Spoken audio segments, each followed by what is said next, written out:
Welcome to Not Milk Never Milk. Subscribe if you're lactose intolerant. You start by opening Clipchamp and importing the clip you want to reverse. This saves time and avoids format errors.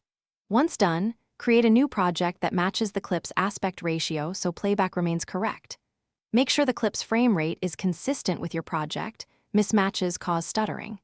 Drag the clip onto the timeline immediately because the next actions require the clip selected. This gets you straight into editing and prevents needless setup delays.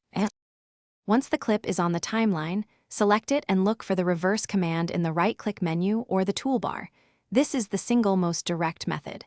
If you don't see a reverse function, export the clip as a file and re-import it using Clipchamp's advanced options that include reverse. This workaround preserves quality. Make sure to handle audio deliberately.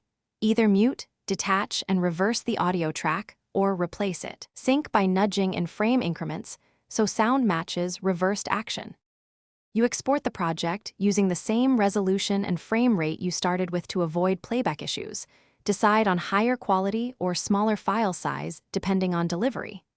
Once exported, preview the file end to end and verify motion and audio sync, paying attention to the first and last frames for cut artifacts.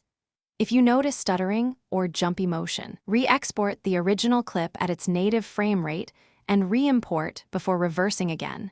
This fix typically resolves timing problems quickly. Thanks for watching. If this was helpful, leave a like and consider subscribing. See you next time.